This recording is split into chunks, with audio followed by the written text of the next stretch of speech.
আসসালামু আলাইকুম প্রিয় দাখিল অষ্টম শ্রেণীর শিক্ষার্থী বন্ধুরা, আশা করি তোমরা সবাই ভালো আছো। রবিল সরুকারের আরও একটি আয়োজনে সবাইকে স্বাগত জানাচ্ছি। সাথে আমি রবিউল হক। প্রিয় শিক্ষার্থী বন্ধুরা, আজকে আমি তোমাদের অর্ধবার্ষিক পরীক্ষা 2026-এর জন্য তোমাদের বাংলা প্রথম পত্রের সাজেশন নিয়ে হাজির হয়েছি। তো এই সাজেশন ভিডিওতে তোমাদের জন্য দুইটি মডেল টেস্ট নিয়ে আলোচনা করব। প্রিয় শিক্ষার্থী বন্ধুরা, এখানে একটা কথা বলে রাখি যে তোমরা অবশ্যই পুরো ভিডিওটা দেখো। পুরো ভিডিওটা দেখলে আশা করি ইনশাল্লাহ এখান থেকে তোমাদের 100% কমন পড়ে যাবে। তো প্রিয় শিক্ষার্থী বন্ধুরা, শুরুতেই তোমাদেরকে বলে দিচ্ছি যে তোমাদের বাংলা প্রথম পত্রে মোট 100 মার্কের হয়ে থাকে, যেখানে হচ্ছে 30টি MCQ থাকে এবং হচ্ছে সৃজনশীল প্রশ্ন 8টা থাকে, তোমাদেরকে 5টা দিতে হয়। অর্থাৎ সৃজনশীলে থাকবে তোমাদের 50 মার্ক। এরপরে সর্বশেষ তোমাদের জন্য যেটা থাকছে সেটা হচ্ছে সংক্ষিপ্ত প্রশ্ন তোমাদের হচ্ছে গিয়ে 15টা থাকে। তো এই 15টার মধ্যে তোমাদেরকে 10টা দিতে হয়। তো এই 10টা প্রশ্নের মান হচ্ছে 2 করে 20। তো চলো শুরু করা যাক। প্রথমে যে প্রশ্ন নিয়ে আলোচনা করব, এখানে 1 নম্বর প্রশ্নটি হচ্ছে ব্যাধিগ্রস্ত রোগীরা কখন ঘরে প্রবেশ করে? তো এখানে রয়েছে সন্ধ্যার পূর্বে, সন্ধ্যার পরে, বিকেলবেলা, গোধূলিবেলা। তো এখানে উত্তর হচ্ছে গিয়ে ঘ, অর্থাৎ গোধূলিবেলা। 2 নম্বর প্রশ্নে রয়েছে অতিথি স্মৃতি গল্পের মূল বিষয় কি? তো এখানে রয়েছে আগন্তুকের সাথে গড়ে ওঠা স্নেহের সম্পর্ক, রয়েছে অবুঝ প্রাণী আর অসুস্থ মানুষের গড়ে ওঠা মমত্বের সম্পর্ক, রয়েছে সুস্থ মানুষের সাথে অসুস্থ মানুষের সম্পর্ক, এবং রয়েছে দরিদ্র মানুষের প্রতি ধনীদের মমত্ব। এখানে উত্তর হচ্ছে গিয়ে খ, অর্থাৎ অবুঝ প্রাণী আর অসুস্থ মানুষের গড়ে ওঠা মমত্বের সম্পর্ক। 3 নম্বরে রয়েছে অতিথি স্মৃতি গল্পের লেখক দেওঘরে এসেছিলেন কোন কারণে? তো এখানে অপশন রয়েছে বায়ু গ্রহণের জন্য, বায়ু পরিবর্তনের জন্য, রয়েছে রোগ বৃদ্ধির কারণে, হাঁটার জন্য। তো এটির উত্তর হচ্ছে গিয়ে খ, অর্থাৎ বায়ু পরিবর্তনের জন্য। 4 নম্বরে রয়েছে এদেশে ব্যাধের অভাব নেই, এ কথা দিয়ে লেখক কি বুঝিয়েছেন? এখানে রয়েছে পাখি শিকারীদের দৌরত্ব, পাখি শিকারীর অভাব, পাখি পালকের আধিক্য, পাখি পালকের অভাব। তো এটির উত্তর হচ্ছে গিয়ে ক, অর্থাৎ পাখি শিকারীদের দৌরত্ব। 5 নম্বরে রয়েছে কাদের বাগানে আম কুড়াতে কাল বৈশাখী উপেক্ষা করে সবাই ছুটছিল? তো এখানে রয়েছে চাটুজ্জেদের, মুখুজ্জেদের, বারুজ্জেদের, গাঙ্গুলিদের। তো এখানে উত্তর হচ্ছে গিয়ে ক, অর্থাৎ চাটুজ্জেদের। 6 নম্বরে রয়েছে চাঁপাতলের আমের ব্যাপারে এত আগ্রহের কারণ?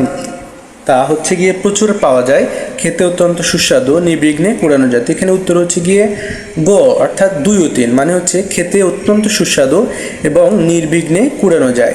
7 নম্বর প্রশ্নে রয়েছে পড়ে পাওয়া গল্পের কিশোরদের সব সংশয় দূর করে দিল কে?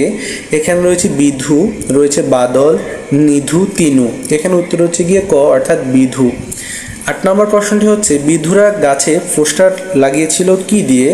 এখানে হচ্ছে কাঁঠালের আঠা, বেলের আঠা, তুঁতের আঠা, অপির আঠা। তো এখানে উত্তর হচ্ছে গিয়ে খ, অর্থাৎ বেলের আঠা।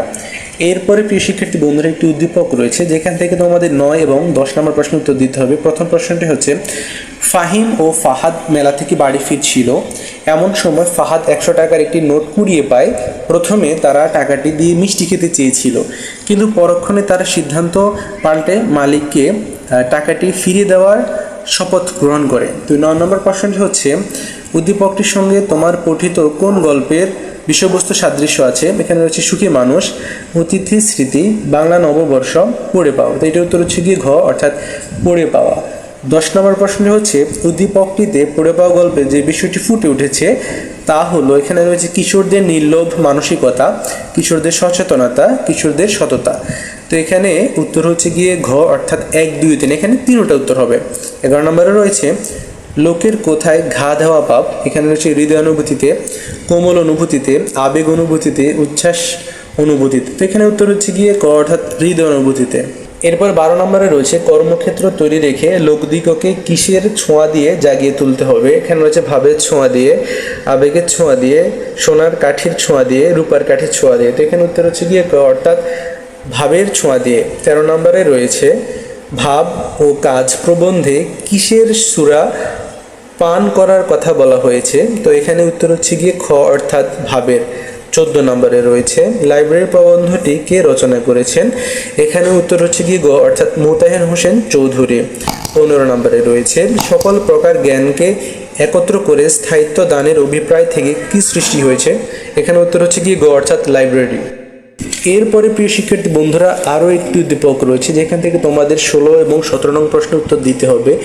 তো এখানে দুটি চরণ রয়েছে, যে ওমা তোমার চরণ দুটি বক্ষে আমার ধরি, আমার এই দেশেতে জন্ম যেন এই দেশেতে মরি, ক্ষতে রয়েছে বাংলার হাওয়া বাংলার জল, হৃদয় আমার পরে শোষিত। তো 16 নম্বর প্রশ্ন হচ্ছে, কবিতাংশে বঙ্গভূমির প্রতি কবিতার কোন চরণটির ভাব প্রকাশ পেয়েছে? এখানে রয়েছে অমর করিয়া বর দেহ দাসে সুবর্দে, রেখুমা দাসের মনে এ মিনতি পরিপদে, চিরস্থির কবিনীর হায়রে জীবন নদে, তবে যদি দয়া করো ভুল দোষ গুণ ধরো। এখানে উত্তর হচ্ছে গিয়ে খ, অর্থাৎ রেখুমা দাসের মনে এ মিনতি পরিপদে। 17 নম্বর প্রশ্নটি হচ্ছে, বঙ্গভূমির প্রতি কবিতাটির মতো খ কবিতাংশ প্রকাশ পেয়েছে। তো এখানে অপশনগুলো হচ্ছে স্বদেশের প্রতি অনুরাগ, স্বদেশের প্রতি গভীর শ্রদ্ধাবোধ, প্রশান্তি। তো এখানে উত্তর হচ্ছে গিয়ে ক, অর্থাৎ 1 ও 2। 18 নম্বরে রয়েছে রেখুমা দাসের মনে, এখানে দাস বলতে কবি কি বুঝিয়েছেন? এখানে রয়েছে নিজেকে, চাকরকে, জন্মভূমিকে, সেবককে।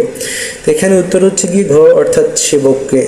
19 নম্বর প্রশ্নে রয়েছে বঙ্গভূমির প্রতি কবিতার কবি মধুসূদন দত্ত বঙ্গমাতার কাছে মিনতি করেছেন কেন? তো এটার উত্তর হচ্ছে গিয়ে খ, অর্থাৎ ক্ষমা করার জন্য।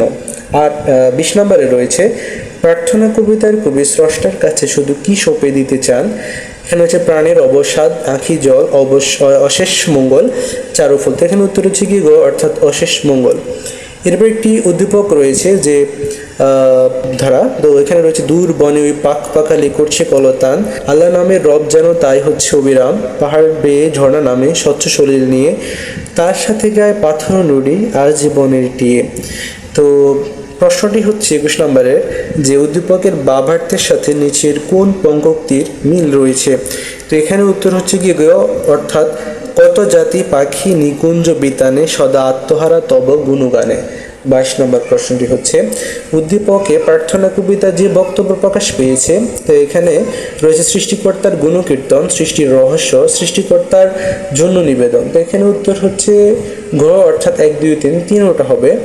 23 নম্বর প্রশ্নে রয়েছে 2 বিঘা জমি কোন ধরনের কবিতা? এখানে রয়েছে ক, কাহিনী কবিতা। 24 নম্বরে রয়েছে সেই মনে পড়ে জ্যৈষ্ঠের ঝড়ে রাত্রে নাহিক ঘুম, পঙ্ক্তিটিতে যে ভাব প্রকাশ পেয়েছে তা হলো, উত্তর হচ্ছে গিয়ে ক, অর্থাৎ স্মৃতিকাতরতা।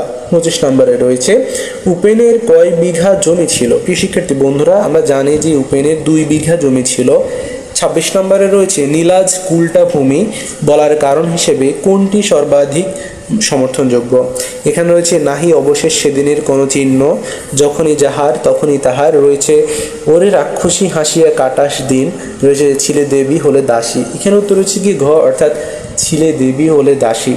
27 নম্বরে রয়েছে শুভ্র চিন্তাগুলো হৃদয়ের তলে মিশে যায় কেন?